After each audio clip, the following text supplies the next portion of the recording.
नमस्कार। आज हम 9th क्लास के पहला चैप्टर पदार्थ के बारे में पढ़ेंगे। पदार्थ किसे कहते हैं और पदार्थ क्या है, इसके अंदर क्या नहीं होता, वो सब हम इस चैप्टर के अंदर जानेंगे। तो पदार्थ, पहली परिभाषा आती है हमारे पास कि पदार्थ क्या है। पदार्थ ऐसी वस्तुएं हैं जिनका द्रव्यमान होता है और आकार घेरती है, पदार्थ कहलाते हैं। जैसे एग्जाम्पल के तौर पर चौक है, पंखा, पत्थर और जल, ये सभी पदार्थ है। और भारत के प्राचीन दार्शनिकों ने पदार्थ को 5 मूल तत्वों में बांटा, जिसे पंच तत्व कहा गया। जैसे पंच तत्व निम्न है: वायु, पृथ्वी, अग्नि, जल और आकाश। ये पंच तत्व है। पदार्थ का भौतिक स्वरूप, कि पदार्थ किन किन से मिलकर बना और उसके अंदर क्या है। तो पदार्थ कणों से मिलकर बना है और पदार्थ के कणों के बीच रिक्त स्थान होता है। पदार्थ के कण निरंतर गतिशील होते हैं। जैसे कोई भी पदार्थ है, आप एग्जाम्पल के तौर पर दरू ले लो, जल ले लो। जल के अंदर बहुत छोटे छोटे कण होते हैं, उनके मध्य थोड़ी थोड़ी दूरी होती है।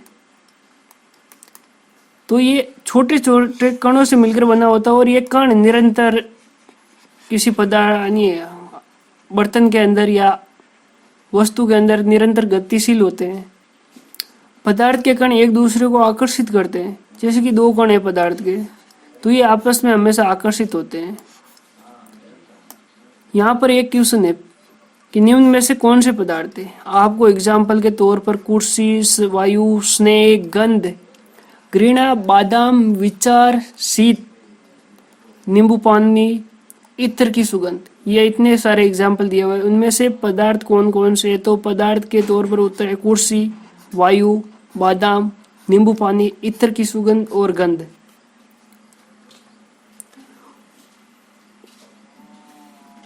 पदार्थ की अवस्थाएं, पदार्थ की मुख्यतः 5 अवस्थाएं होती है। उनमें सबसे पहले ठोस अवस्था, गैस अवस्था, द्रव अवस्था, प्लाज्मा अवस्था और बोस आइंस्टाइन कंडेंसेट। उनमें सबसे पहले लेते हैं ठोस अवस्था। ठोस अवस्था किसे कहते हैं और ठोस अवस्था में क्या है, वो सब हम इसके अंदर जानेंगे। ठोस पदार्थों का आकार और आयतन निश्चित होता है। जैसे कि ठोस पदार्थ है एक बर्फ का टुकड़ा, तो इसका आकार और आयतन निश्चित है, ये एक ठोस है। ठोस पदार्थ दृढ़ होते हैं। दृढ़, बर्फ का टुकड़ा कठोर है तो वो दृढ़ है, अर्थात पदार्थ कठोर होता है और ये बहते नहीं है। बर्फ पिघलने के बाद में ही बहती है, जब वो कठोर है वो नहीं बहती है।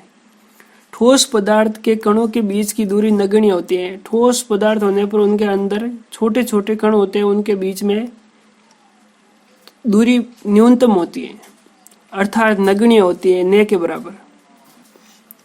वो ठोस पदार्थों के कणों के बीच परबल अंतराणविक बल होता है। अंतराणविक बल किसे कहते हैं, ये यहाँ पर एक क्वेश्चन बनता है। तो पदार्थ के अणुओं के बीच में 2 अणु, इनके बीच में एक बल का लगता है जो इन अणुओं को आपस में जोड़े रखता है, इसे अंतराणविक बल कहते हैं। ठोस पदार्थ संपीड़ित नहीं होते। ठोस पदार्थों में ठोस पदार्थ का विसरण नहीं होता है। ठोस को ठोस के साथ में एक नहीं कर सकते हैं, इसे ठोस का विसरण नहीं होना कहते हैं। द्रव अवस्था, द्रव पदार्थों का आकार निश्चित नहीं होता है, अर्थात द्रव को जिस बर्तन में रखते हैं उसी का आकार ग्रहण कर लेते हैं। द्रव पदार्थों का आयतन निश्चित होता है। आयतन, जैसे कि 1 लीटर जल है, उसको 5 लीटर की बोतल के अंदर भी रख दोगे तो वो 1 लीटर रहेगा जल, उसका आयतन निश्चित रहेगा। न कि 5 लीटर की बोतल में होने पर 5 लीटर जल बन जाएगा, नहीं बनेगा। और उसका आकार, जैसे कि 1 लीटर की बोतल से डाल के 5 लीटर की बोतल में डालने पर वो अपनी स्थिति चेंज कर लेगा। पतली बोतल है तो पतला आकार होगा और ज़्यादा चौड़ी बोतल है तो उसके अंदर नीचे ऊंचाई कम हो जाएगी। इस प्रकार द्रव पदार्थ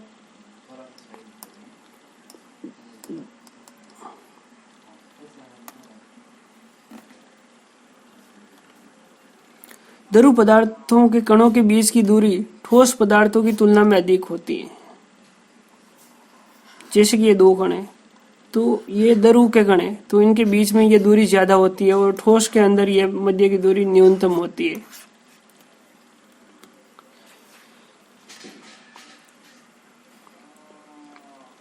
द्रव पदार्थ दृढ़ नहीं होते हैं और ये बहते हैं। एग्जाम्पल के तौर पर जल ले लो, ये जल एक द्रव है और ये बहता है। द्रव पदार्थ कम संपीड़ित होते हैं। द्रव को किसी भी बर्तन के अंदर हम रख सकते हैं, उसका आकार अलग अलग होने पर भी उसको उसके अंदर समाहित कर सकते हैं। द्रव में ठोस व गैसों का मिश्रण होता है। जैसे कि जल है, जल के अंदर हम गैस को भी प्रवाहित कर सकते हैं और ठोस को भी कर सकते हैं। उसके बाद में तीसरी अवस्था आती है गैस अवस्था। गैसों का आकार और आयतन निश्चित नहीं होता है और अर्थात गैसों को जिस बर्तन में डाला जाता है उसी का आकार ग्रहण कर लेते हैं। गैसों के कणों के बीच की दूरी बहुत ज्यादा होती है, अर्थात गैसों के बीच नगण्य अंतर आणविक बल पाया जाता है, ना के बराबर होता है, क्योंकि गैस के अणु कोई निश्चित स्थिर अवस्था में नहीं रह सकते हैं और वो अलग अलग स्वतंत्र रूप से घूम सकते हैं, इसलिए इनके मध्य दूरी ना के बराबर होती है। गैस अत्यधिक संपीड़ित की जा सकती है, अर्थात अधिक आयतन की गैस को कम आयतन वाले सिलेंडर में संपीड़ित किया जा सकता है। गैसों में गैसों का मिश्रण अधिक तेजी से होता है, अर्थात गैसों में अन्य गैसों का मिश्रण अधिक होता है। जैसे हम यहाँ पर ले लें, क्या H2 गैस है, उसके अंदर O2 भी मिश्रण कर सकते हैं, NO2 भी मिश्रण कर सकते हैं। इसी प्रकार गैसों का गैसों के अंदर मिश्रण आसानी से हो जाता है। यहाँ पर दूसरा क्वेश्चन बनता है कि स्विमिंग पूल में गोताखोर पानी काट पाता है क्यों? तो इसका उत्तर है जल के कणों के बीच की दूरी अधिक होती है। इस कारण जल के कणों के बीच पर्याप्त स्थान होने के कारण गोताखोर पानी काट लेता है। अब आगे परिभाषा आती है, गलना किसे कहते हैं? किसी भी पदार्थ का ताप बढ़ाने पर ठोस का द्रव में बदल जाना गलना कहलाता है। इसे संगलन भी कहते हैं। जैसे कि ये बर्फ है, उसका ताप बढ़ाया तो ये पहले अपने निश्चित ताप के बराबर आने तक तो ये ठोस में रहेगा और इस बर्फ के ताप से ज्यादा ताप होने पर ये द्रव में बदल जाएगा, इसे ही गलना कहते हैं। जैसे बर्फ का जल में बदलना। क्वथना किसे कहते हैं?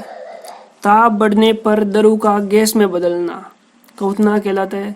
जैसे कि कोई पदार्थ है, जल है, जल को गर्म करते हैं तो वो सीधे भाप में बदलता है, तो इससे का क्वथनांक बढ़ता है और वो वाष्प में बदल जाता है।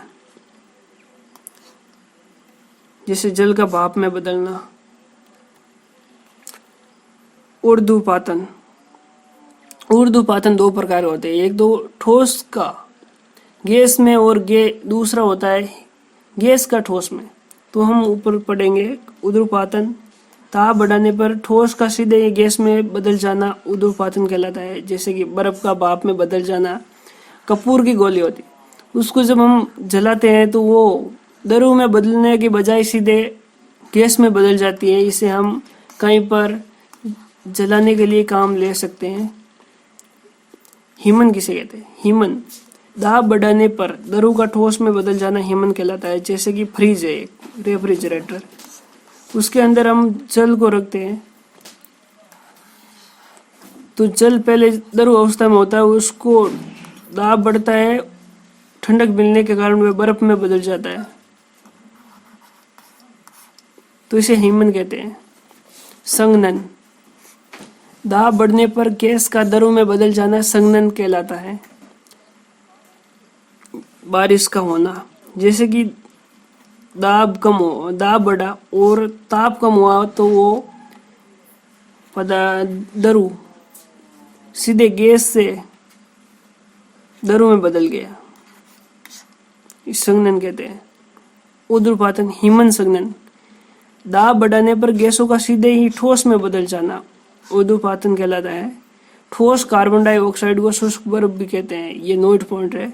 जबकि ऊर्ध्वपातन हीमन संघनन किसे कहते हैं, इसको हम यहाँ एग्जाम्पल के तौर पर समझ सकते हैं कि जैसे